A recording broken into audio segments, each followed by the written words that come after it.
Good afternoon. I hope you all had the opportunity to pay your respects to the brave men and women who have given their lives for our freedom yesterday on Memorial Day. I want to begin by recapping the incredible historic trip that the President and the First Lady have just concluded, because it truly was an extraordinary week for America and our people. In just 9 days, the President traveled across Europe and the Middle East and interacted with nearly 100 foreign leaders. It was an unprecedented first trip abroad, just 4 months into this administration, and it shows how quickly and decisively the President is acting to strengthen alliances, to form new partnerships, and to rebuild America's standing in the world. We've never seen before at this point in a presidency such sweeping reassurance of American interest and the inauguration of a foreign policy strategy designed to bring back the world from growing dangers and perpetual disasters brought on by years of failed leadership. President Trump started in Saudi Arabia, beginning his first foreign trip as president in the nation that's the custodian to the two holiest sites in the Islamic faith. The president was greeted on the tarmac by the King of Saudi Arabia and received with incredible graciousness by the kingdom and its leaders throughout his stay. The president's address to the leaders of more than 50 Arab and Muslim nations was a historic turning point that people will be talking about for many years to come. He did exactly as he promised in his inaugural address, united the civilized world in the fight against terrorism and extremism. The president was very direct in calling on the leaders of the region to drive out the terrorists and the extremists from their midst and to isolate the Iranian regime that supports so much of this violence. He let American allies know exactly what they can expect from us going forward, what he called, quote, a principled realism rooted in common values and shared interest. He laid out the case in persuasive detail for why the Muslim world must take the lead in combating radicalization. And he concluded by saying that if those nations go forward, quote, unified and determined to do what it takes to destroy the terror that threatens our world, then there is no limit to the great future our citizens will have.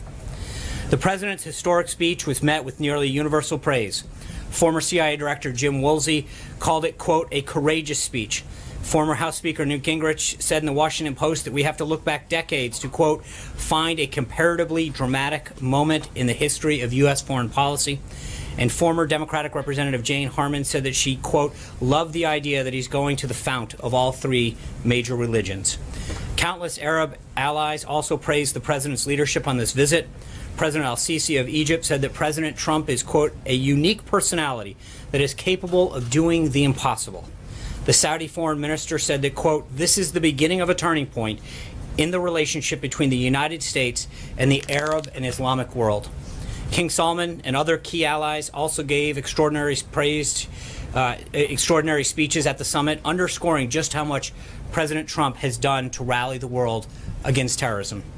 We cannot overlook the significance of so many leaders of Muslim countries coming together to recognize the need to fight extremists. This was a historic event in that regard alone.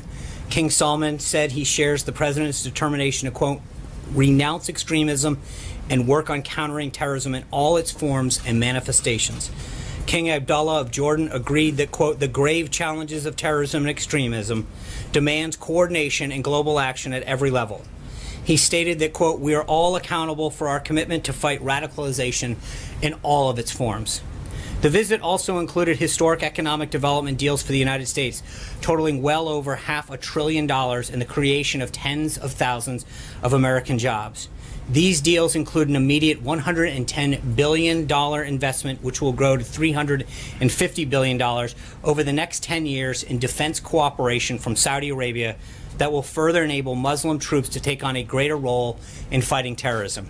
The president also participated in the launch of a new task force to block terror funding in the Gulf, the opening of a new global center for combating extremist ideology, and more than 30 commercial deals that include companies like Lockheed Martin, Raytheon, Boeing, GE, Dow, Honeywell, Emerson, Alcoa, and Cisco, among others, that will result in an additional $270 billion of Saudi investment in American businesses and American jobs. The president then went to Israel, where he was received with incredible warmth. He strengthened America's unbreakable bonds with Israel, made the first ever visit by a sitting American president to the Western Wall, and gave a highly praised address at the Israel Museum as part of a continuing effort to rally nations together in the fight against terrorism and common enemies. The moving address spoke of a future in which, quote, children around the world will be able to live without fear, to dream without limits, and to prosper without violence. He said, I ask this land of promise to join me in fight our common enemies, to pursue our shared values, and to protect the dignity of every child of God. The president also visited Yad Vashem to memorialize the victims of the Holocaust and to pledge never again. The president met with both Prime Minister Netanyahu and Palestinian Authority President Abbas to advocate for a renewed push for peace, which they both agreed they were prepared to work towards. He also discussed with both leaders how to increase cooperation against terrorism. Prime Minister Netanyahu said, quote, for the first time in my life, I see real hope for change. And a correspondent at one of the leading Israel publications wrote that, quote, in the short space of 3 days, Trump carried out a semi-revolution. From Israel, the president traveled to Rome, where he met with Pope Francis at the Vatican. They had a very productive conversation about combating ISIS and other terrorist groups, protecting religious liberty, and numerous other issues. The president and the First Lady were incredibly honored by the visit. The president then attended the NATO summit in Brussels, where he boldly stood up for American taxpayers and our common defense by calling on other NATO countries to pay their fair share on a speech delivered with the leaders of all of NATO's countries, all present. Hardworking Americans saw a leader represent them and their security on the international stage. The president also urged NATO to adapt the alliance to more effectively combat terrorism. Later in the meeting, the member states unanimously agreed on those two priorities, and the Secretary General was extremely complimentary of the president's work to dramatically strengthen the alliance by getting member states to increase their contributions. Finally, the president traveled to the G7 summit in Sicily, where he and other leaders discussed how to better promote prosperity and security for each of their countries. Those meetings were marked by outstanding success that we see reflected in the communique that was issued. They include a strong statement that G7 nations will stand against unfair trade practices and a commitment to fostering a true level playing field. The G7 leaders also endorsed the right of sovereign nations to control their borders and endorsed in that communique the policy outlined by President Trump to seek resettlement of refugees as close as possible to their home countries so that they can be part of an eventual rebuilding. This language on migration and refugees was a major shift in policy towards the shift of the president. The G7 formally also condemned the use of chemical weapons, and needless to say, the president's leadership was critical in setting those priorities for the nation. In addition, the president also met with Prime Minister Abe of Japan. The two agreed on the need for enhanced sanctions with respect to North Korea. The president concluded his trip with an address to the service members and their family at Naval Station Sigonella to thank them for their service on Memorial Day weekend and to deliver another strong message about the unity in the fight against terrorism. Then yesterday, President Trump spoke at Arlington National Cemetery for Memorial Day services and visited the grave sites of many of our fallen heroes. This was an extraordinarily successful and historic 9-day trip the president took. He accomplished the return of a strong America to international affairs, rallied civilized nations of the world against terrorism, took real steps towards peace in the Middle East, and renewed our alliances on the basis of both shared interest and shared burdens. The trip sets the stage for a much more safe and prosperous nation here at home and a more peaceful world for all.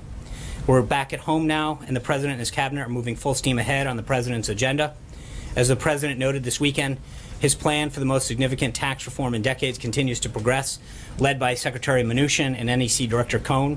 While the president was away, the team here held several meetings with members in leadership. In particular, Secretary Mnuchin met separately with the House Ways and Means Committee, Republican and Democrat members, the Freedom Caucus, and the Republican Study Committee.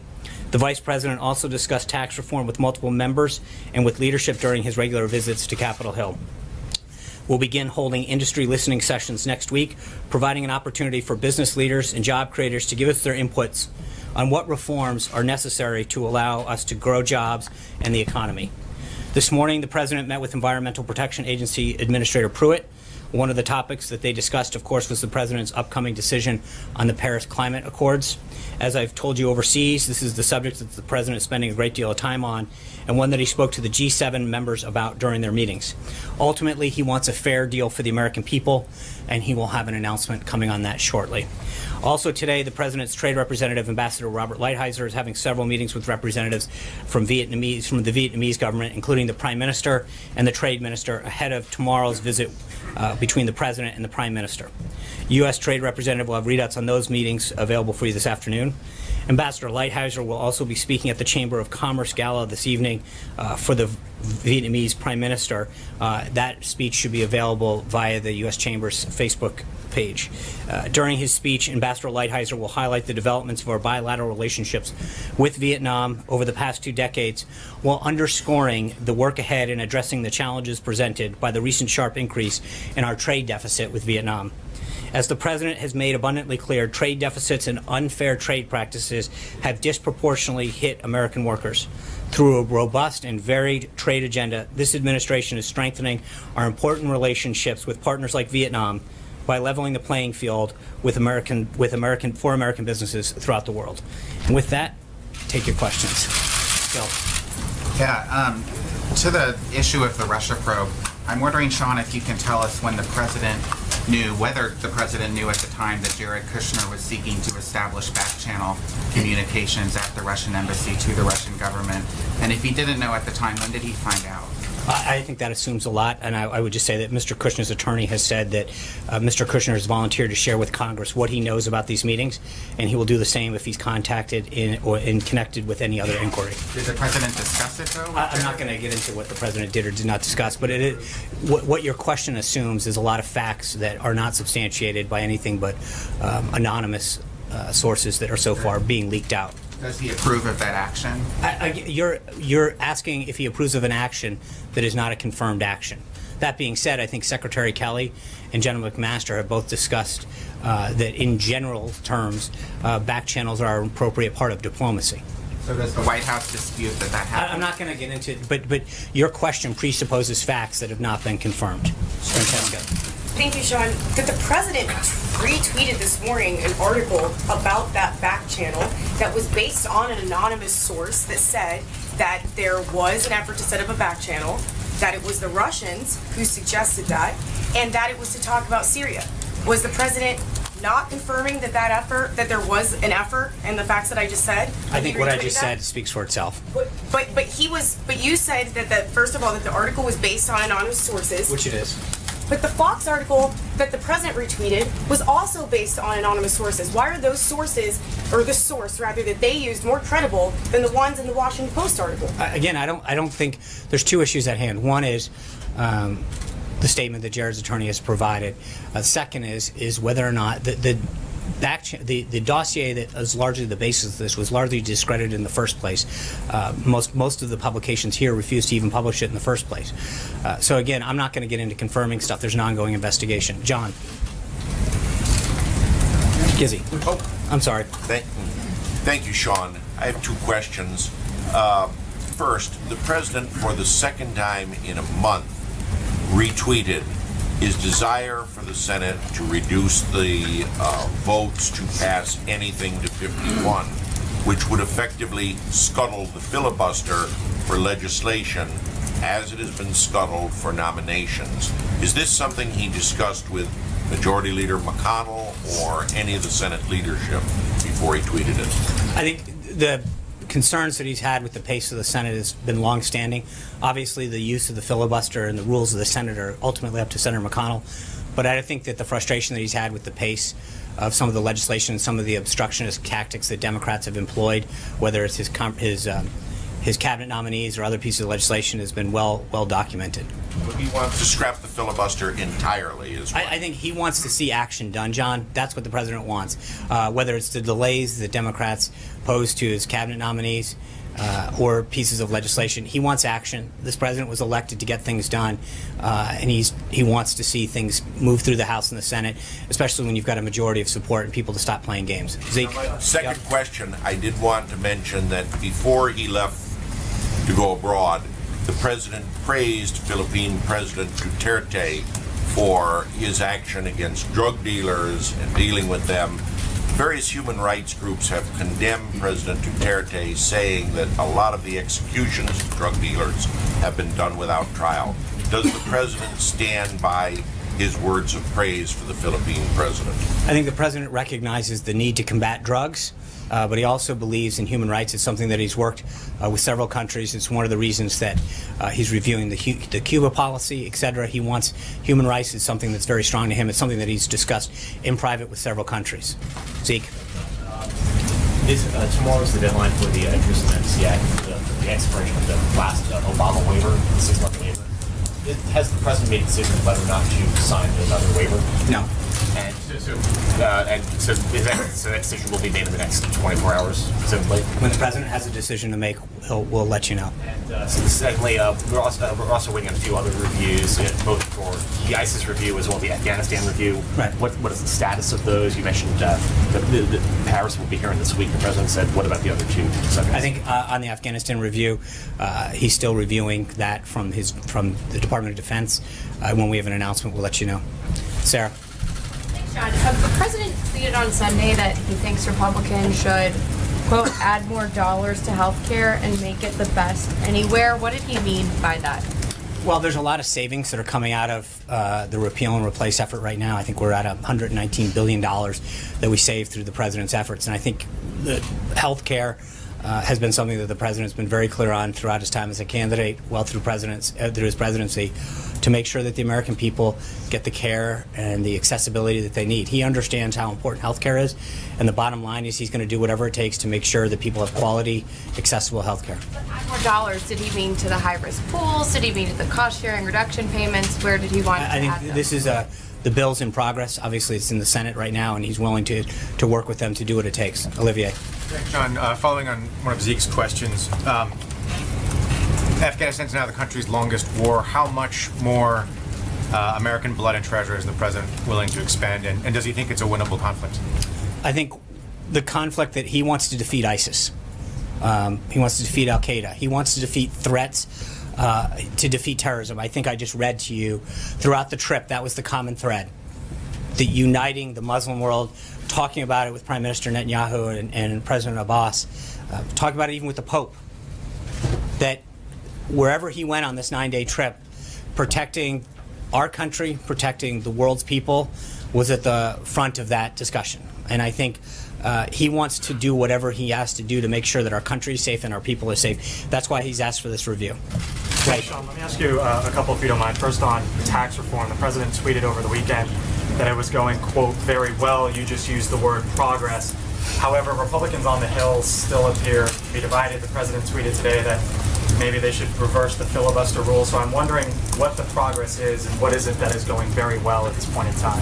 I think the reception that Secretary Mnuchin and others on the staff have gotten from leadership, members of the House Ways and Means Committee, Senate Finance, et cetera, has been very welcoming, as well as in the business community. But I think obviously part of as I just mentioned to the previous question, part of the reason that he is frustrated with the Senate rules is because when there is a majority of support on key issues or key people, as the case was in the confirmation progress, he thinks it's standing in the way of progress that the American people have asked for. Let me ask you about the FBI director. Before the foreign trip, Joe Lieberman was the leading candidate identified by the president. Mr. Lieberman's out. Where does the FBI director search stand? John Pistol, is he at the White House interviewing today? Is he the leading candidate at this point? The president will be meeting with 2 additional candidates this afternoon, both Chris Wray and John Pistol. When the president feels as though he's met with the right candidate, he'll let us know. But he'll meet with candidates today and continue to do so until he finds the right leader. Are they finalists? Are they two finalists at this point?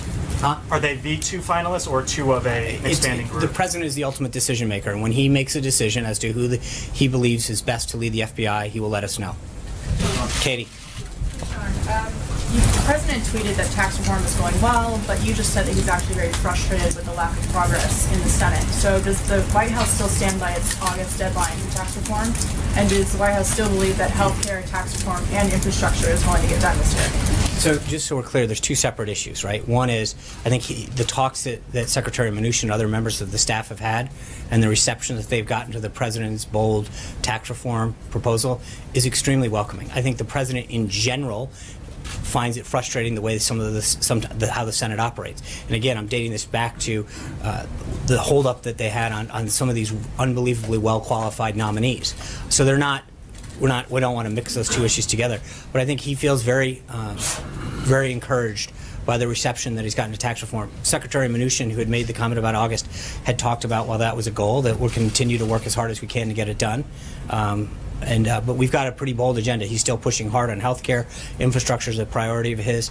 So the president's legislative agenda is in full swing. Yeah.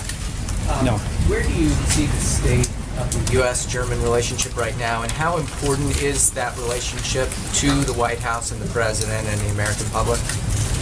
I think the relationship that the president has had with Merkel, he would describe as fairly unbelievable. They get along very well. He has a lot of respect for her. They continue to grow the bond that they had during their talks in the G7. And he views not just Germany, but the rest of Europe as an important American ally. During his conversations at NATO and at the G7, the president reaffirmed the need to deepen and improve our transatlantic relationship.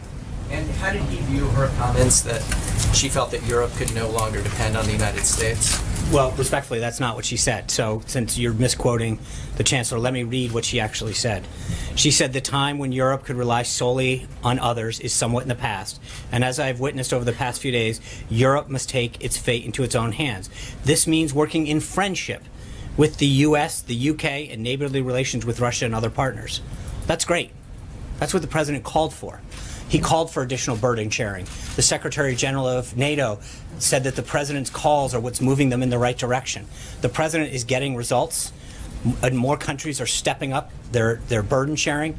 That is a good thing for them, it's a good thing for NATO, and it's a good thing for America. Scott Thuman. Yeah, Sean, has the president been meeting with lawyers specifically about defending himself in the special counsel investigation into Russia? And I'm sure you've probably seen the reports that Congressman Adam Schiff elects Jared Kushner before his committee and possibly even go over his clearances? I'm not going to dignify partisan accusations of anonymous sources and alleged unsubstantiated attacks. So I'm not even going to just. About the president, whether or not he's had any meetings with lawyers specifically. The president has a lot of meetings. If the president has a decision on anything, we'll be sure to let you know. Yeah, Brian. First, welcome back, by the way. Thanks. Two quick questions. This weekend, while you all were gone, someone shot up the Lexington Herald Leader, and of course we understand what happened in Montana with now Congressman Gianforte. I think he has a misdemeanor charge of assault. Will this administration take a stand against violence aimed at reporters? We'll take a stance against violence against any individual. Well, and then so would you, all right, second, let me follow that up with, would you support legislation? You all have been the ones that have come out screaming against fake media. Would you support legislation that would support real reporting, such as this SHIELD law I've asked you before, such as other... We have a constitution, Brian, that supports the First Amendment, which allows all Americans, and anyone in this country, frankly, the freedom of expression. We support that full. The second question. When you say that you're going to try to defeat ISIS and Al-Qaeda, what are you doing to eliminate the abject poverty that is the breeding ground for the terrorists? As we've mentioned before, his national security team is putting together a holistic solution to defeating ISIS. When that strategy is complete, we'll have something for you on it. So you said that a back channel is an appropriate part of diplomacy. I didn't say that. I said that Secretary Kelly and General McMaster have both commented on that. Can you add more to that? Well, how is it that it's appropriate for someone who is a private citizen, not sworn in as an official of the U.S. government, to conduct any kind of negotiation or diplomacy with a foreign official? Again, I would just refer you to both the comments that Secretary Kelly, General McMaster have said about how they can be an important tool in diplomacy. But at the time, there was no one who was close to the president who was working in an official government capacity. How is that appropriate? Again, I think that both of those individuals who are steeped in national security and foreign policy have said that that can be an effective tool, generally speaking, in diplomacy. Shannon. I know the president hasn't made a public decision on the Paris agreement, and I know you don't want to get out ahead of him, but on the more broad issue of climate change, can you say whether or not the president believes that human activity is contributing to the warming of the climate? Honestly, I haven't asked him. Okay. I can get back to you. And do you feel like that is a decision he's still trying to make? I don't know. I honestly haven't asked him that specific question, so I And then would on feel... healthcare, just real quick on healthcare to follow up on a question back there. So, as part of the tweet about wanting to add more money to get better health care, would the president consider, putting back some of the Obamacare taxes that were taken out of the health bill as it goes into the Senate? Would he be in support of keeping taxes in there to help pay for health care? Again, that negotiation is ongoing with the Senate, and I don't want to presuppose what the president may or may not want to do. Deborah. Let me finish, please. Thank you, Sean, for calling on me. Angela Merkel's quote, "We Europeans must really take our destiny into our own hands." How did the president react to that? And will this have any effect on what he wants to do, what he decides to do with Paris? No, I think he, like I said a moment ago, the president believes that seeing Europe and other NATO countries increase their burden sharing is a very positive thing for their own countries, for NATO as a whole, and for the United States. To see these individuals heed the call that he has so eloquently put out over the last frankly, well over a year. But when you look at the comments that the Secretary General made, he recognizes that the president's rhetoric has had an extremely positive effect on the strengthening of NATO and other countries stepping up the percent of their own GDP that they're putting towards their common national defense. That benefits everybody. It benefits us, it benefits NATO, and it benefits themselves. And will it affect his decision on Paris? What, I'm sorry? Will it have any effect on his decision on I don't. Paris? Obviously, that's what he ultimately decides is up to him. Sean, does the departure of Michael Huckabee signal some kind of broader reorganization in the West Wing? Obviously, we're hearing that former campaigns, like Gordon Wilson and David Bossie might be returning. There's a war room that is setting up to deal with Russian investigations. I don't think so. I think the president is very pleased with his team, and he has a robust agenda, as I've just outlined, that he looks forward to working with Congress to get done to achieve results for the American people. Is the White House considering changing how you communicate the president's message at all? I mean, be it him communicating directly more or different phases of the podium? Well, I don't think that there's anything that we haven't said before about how, the president has a unbelievably qualified cabinet, and we've utilized them a ton in the past. If we can continue to do that on key issues, we're going to do that. Ultimately, the best messenger is the president himself. He's always proven that he is the best messenger, not just for what he wants to articulate, but that the American people resoundingly chose him as their president because he understands the frustrations and concerns and values of the American people, and he is probably the best person to communicate that. Do you think that he is happy with the messaging that's been done thus far? I think he's very pleased with the work of his staff. I think that he is frustrated, like I am and like so many others, to see stories come out that are patently false, to see narratives that are wrong, to see quote-unquote fake news. When you see stories get perpetrated that are absolutely false, that are not based in fact, that is troubling. And he's rightly concerned. Can you give an example of fake news, Sean? Can you give us an absolutely, example? Jim, I'll give you an example. Please. Sure. Friday, the president was having a great discussion at the G7, and someone from the BBC and ultimately an incoming reporter from the New York Times retweeted that the president was being rude by disrespecting the Italian prime minister. And when in fact you all in every one of the meetings that we sit in watch the president with that one earpiece that's been used by other presidents. And yet the president did a great job at NATO, building stronger bonds at the G7, increasing America's presence around the world. And that's the kind of thing that the BBC and ultimately the reporter who's now joining the New York Times push out and perpetuate with no apology. What, you're shaking your head, Peter. I mean, it's true. You did it. No, I'm answering James, but I think Reporters make mistakes. No, but that's not. But that's just fake. That is a fake. That was in the newspaper. None of it was on the front page. Your trip was all over the front page. You're making something out of one tweet instead of the. But again, you guys majority defend your mistakes like that. With all due respect, I was asked to give an example, and I did it. Prominence than anybody ever. I gave an answer to Jim. The problem is that I think the president, to the question, gets frustrated when he sees fake stories get published, things that aren't based in fact, and a narrative gets pushed. Significant, though. That's just so. That's just, well, with all due respect, I think when you see instances like that get perpetrated over and over again, that is frustrating.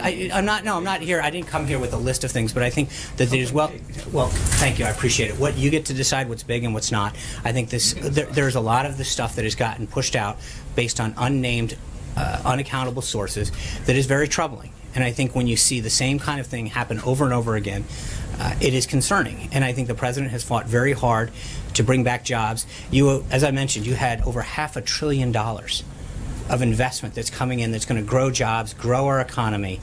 That should be a big story. The president's results when it came to fighting terrorism was a big thing. The idea that we're standing up a global center to fight extremism in Saudi Arabia that's uniting Muslim countries, that's a big deal. I think reports that there's going to be an overhaul of the communications operation are fake news.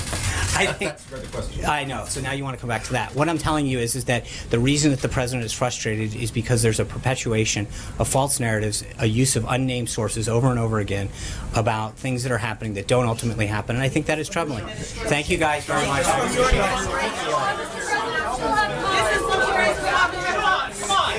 Kushner fake news?